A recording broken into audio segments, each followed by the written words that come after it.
Okay, today I want to talk about drinking coffee. Can it help you lose body fat? You probably know, anyone who's involved in bodybuilding or fitness or athletics, most of the so-called fat burner supplements that are on the market, they almost always contain caffeine, which of course is a primary ingredient in coffee. Caffeine is an alkaloid, and it's associated with several physiological properties that do favor the let's say the more complete oxidation of fat. So in fact, I'd go as far as to say that looking at the various ingredients that are contained in most of the fat burner supplements, I would say that the primary active ingredient in those products is in fact caffeine. So, you know, a lot of people are spending $50 for a product where the active ingredient can be obtained in a, 20-cent cup of coffee? That's basically the truth, because caffeine is the most active substance in fat burners, and it does really help. There's no question about it. It's science-based.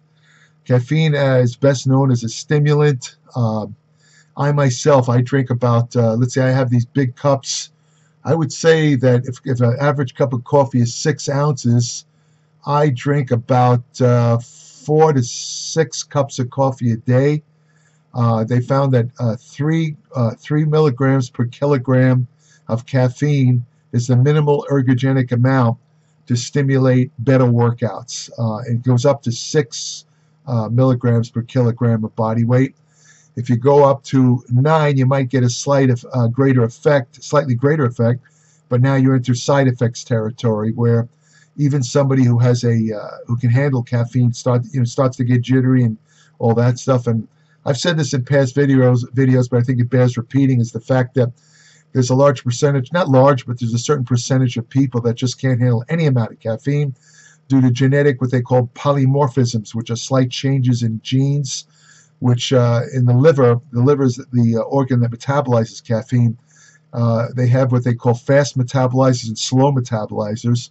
And the slow metabolizers, meaning that they have certain, again, genetic differences where they process caffeine more slowly. The caffeine could tend to accumulate and cause some side effects like jitteriness, anxiety, insomnia, that type of thing. And in some people, it's overwhelming, so they can't handle any amount of caffeine. You will know if you're one of these people, by the way. You don't have to take any special tests. I see people selling tests online to see if you're a fast and slow metabolizer. They charge a couple of $100 for that. It's ridiculous. Just drink a cup of coffee, not decaffeinated, regular. If you find that you're a little anxious or you're getting a little muscle tremors, that kind of thing, then you're probably a slow metabolizer, and you got to be careful with caffeine. But for most people, that's not a problem. I'd estimate only maybe 10 to 20% of people are slow metabolizers of caffeine, so it's not. But you know, coffee does have a couple of other stimulants besides caffeine, including one called theobromine. That's the main stimulant in cocoa. It's also found in similar amounts in coffee. An interesting note about theobromine is it's very, very toxic to dogs. So if any of you have a dog, anyone who's watched my videos knows that I'm a real, big dog lover, or big animal lover in general. So somebody's calling me. So the thing is that I was aware of this a long time ago, but the main fact of the matter is that theobromine is very, very bad for dogs. So you can't, you got to avoid. Don't ever let your dog have a sip of coffee. In other words, another stimulant found naturally in coffee is called theophylline. Theophylline is also found in cocoa. And the interesting note about theophylline is that it was a standard medication to treat asthma for many, many years. I've had asthma since I was 12, and I used theophylline tablets for God knows how many years, 30, 35 years, I don't know. They kind of discontinued giving theophylline because of the notion that it had too many side effects. It tended to stimulate your heart, because it is kind of a stimulant. In fact, some actual fat-burning supplements actually include theophylline because of its stimulant effect.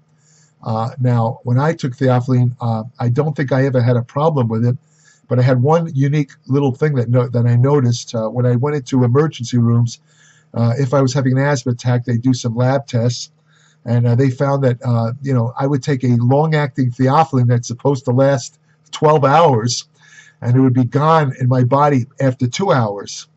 And I couldn't figure this out until I did some research. It turns out that if you consume a high-protein diet, which I did as a bodybuilder, your liver metabolizes theophylline much faster than normal. So I was only getting like 2 hours of asthma protection from theophylline.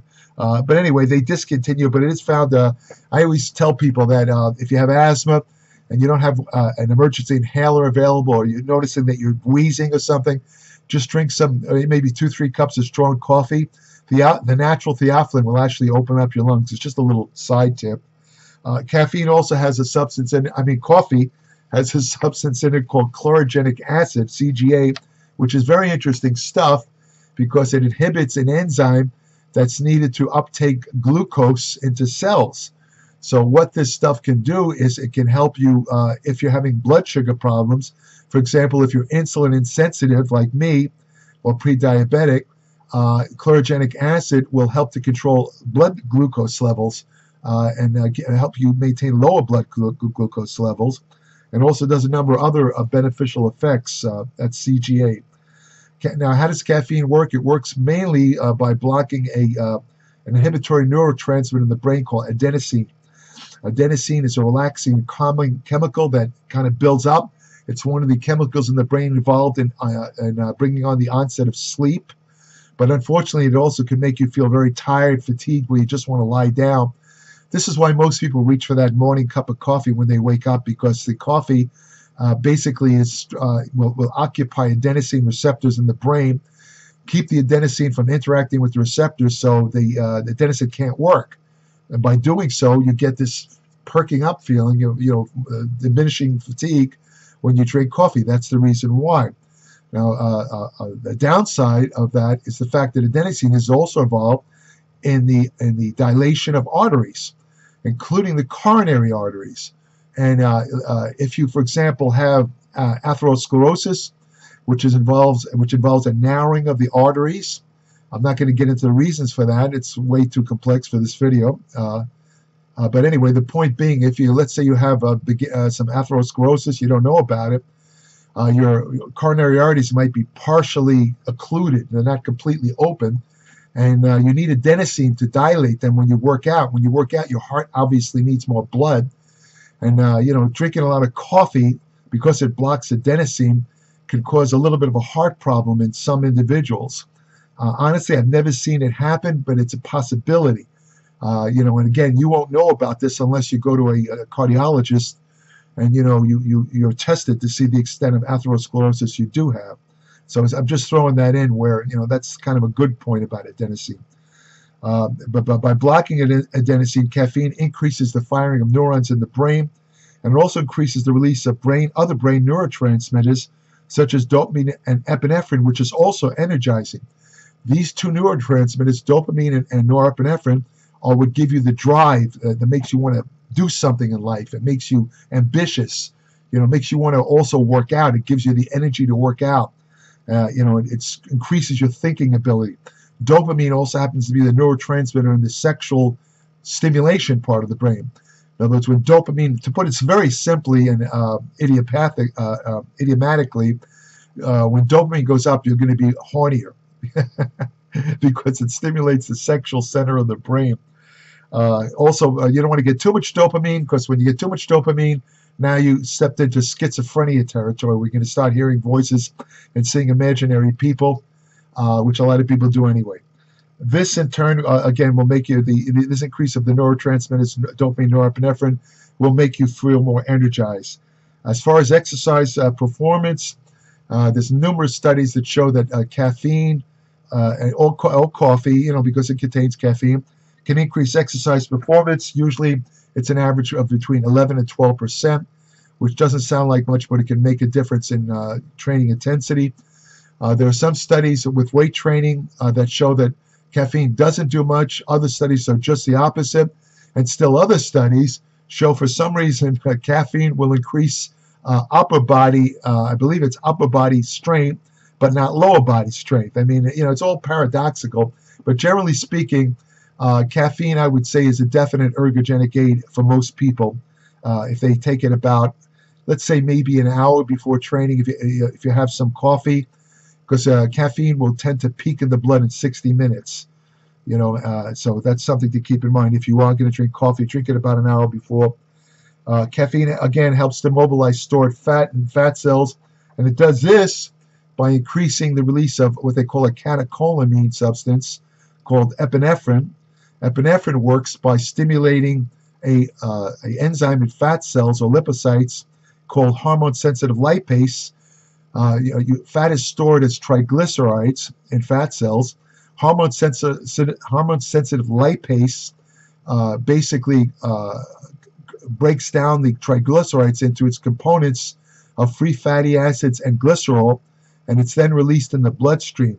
And if you're exercising or taking oxygen, you could utilize those free fatty acids as energy, as an energy source, especially with low intensity exercise. Let's say, when you're doing aerobics where you have a lower heart rate, you'll tend to burn more of the free fatty acids. As the intensity goes up, your body relies more on carbohydrates such as circulating glucose and stored glycogen. Caffeine also can increase your resting metabolic rate at an average of 3 to 11%. The larger the dose, the greater the increase in resting metabolic rate. A 2004 study published in the American Journal of Clinical Nutrition showed that this elevated resting metabolic rate was caused by increased fat oxidation. In other words, you can get a increased resting metabolic rate by what they call feudal energy cycles, where basically calories are turned into heat, but it's not necessarily a fat oxidation effect. But it turns out caffeine actually increases the metabolic rate by stimulating fat oxidation, or what most people call fat burning. I should also point out that if you have this fatty acid release from fat cells because of coffee or caffeine, unless you do something to oxidize those fatty acids that are in the blood, they just circulate and they go right back into the fat cells. It's called reesterification, where they basically push right back into storage. So, just releasing, mobilizing fat, from fat cells, meaning causing the fat to be released, doesn't mean that you're burning it. You got to do something to burn it, and that's where exercise comes in. And the type of exercise that's best for fat burning is exercise that involves a higher oxygen intake, which would be, of course, aerobic exercise. I'm not saying you don't burn any fat when you do weight training, but to do so, you'd have to be taking a lot more oxygen, which means you'd have to be training at a fairly rapid pace with minimal rest between sets. If you like to take more rest between sets, let's say 2 to 3 minutes, which does increase strength and muscle size more than having less rest, there's a payoff, there's a trade-off. More rest means greater strength and possibly use of heavier weights, so more muscle size, but less fat burning. Minimal rest between sets, more oxygen intake, greater fat burning, not as strong because you don't recover completely. That's just a little tip there. But anyway, this effect of the increased fat oxidation with caffeine. Interestingly enough, they did a study with women, lean women and obese women. The caffeine increased the fat oxidation by 29% in the lean women, but only 10% in those with higher body fat levels. And this effect also, this thermogenic effect, also decreases with age, and that's the reason why people with more body fat tend not to get the same metabolic increase from drinking coffee or caffeine, is because they have lower thermogenesis, and they have less ability to kind of convert some of those calories into heat, and that has to do with, it's too complex to discuss here, but let's just say that they have a decreased ability to burn fat compared to leaner people. Caffeine is thought to produce a tolerance after a while, where the increased metabolic rate isn't as potent or doesn't work at all. Now, this is kind of controversial because there have been some recent studies showing that the caffeine tolerance effect doesn't really exist. In other words, you always get this kind of increased metabolic rate and also increased release of fat from fat cell. It's consistent, no matter how long or consistently you drink coffee. Other studies show that it wears off after a while, where you might get a slight stimulant effect or no stimulant effect and no effect on fat mobilization. Kind of up in the air right now. It's hard to say, but the way to overcome it that makes a difference. But the way to deal with this, I should say, is just get off all caffeine and coffee for about a week, and your tolerance will come. It'll come right back. In other words, if you get off it for a week, all the good effects of caffeine and coffee will return, because now you've kind of cleared it out of your body, whatever. But of course, then you have to deal with what they call caffeine withdrawal. If you're drinking caffeine or coffee regularly, if you get off cold turkey, because you've been blocking adenosine. Remember I said earlier, adenosine dilates arteries. Now, if you get off caffeine or coffee suddenly, cold turkey, you get a rush of adenosine in the brain, because now the receptors are open, and this causes a dilation of the arteries, and you're going to feel that as a severe headache. So, I guess the best way to deal with that is, rather than get off the caffeine cold turkey, you want to get off it slowly. Let's say you're drinking 4 cups a day, lower it to 3 cups, then maybe then 2 days later 2 cups, and then maybe 2 days later 1 cup, and then after that a half a cup, and then get off it. And that will probably minimize the withdrawal symptoms of what they call the caffeine withdrawal situation. So that's about it. Caffeine, just to sum up, caffeine has genuine fat mobilizing effects.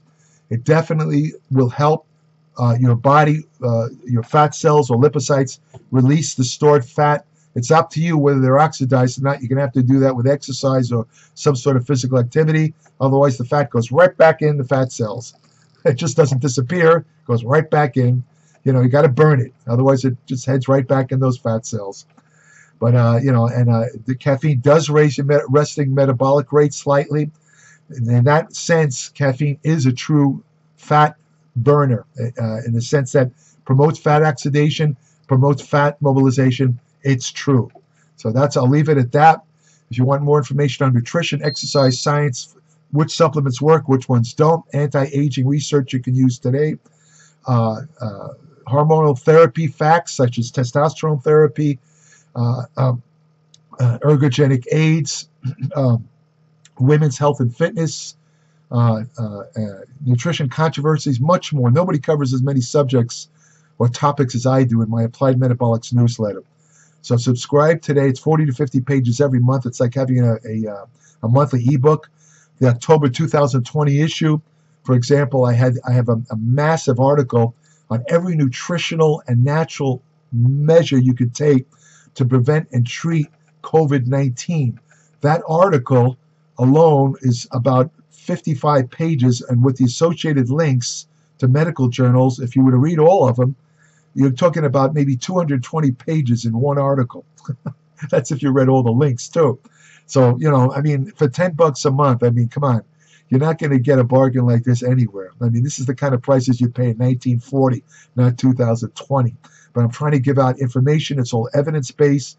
It's solid. And not only it has the advantage of my 58 years of constant study and actual experience in the gym. I'm not an armchair philosopher like a lot of people that write about this stuff. They don't even work out. I work out and I study the research. So, I don't think anybody could match my years of experience in this stuff. And if you subscribe, I'll send you an invitation to join my private Applied Metabolics Facebook page. However, Facebook just changed the way it works. So the way it works now, previously, if you subscribed, I can add you to the private Facebook page with no problem. Now it's a little more complicated. Now you have to send me an invitation to join my regular Facebook page, which I'll accept. And then once you're a friend on Facebook, I can add you to the private Facebook group. I just want to say this because I've got a couple of subscribers have come in. I have not been able to add them to my private Facebook group because of this stupid Facebook change. It's dumb, but there's nothing I can do about it. Just fair warning. Subscribers are also welcome to send me brief questions related to anything they read in Applied Metabolics or other questions, short questions. I'll answer to current subscribers only.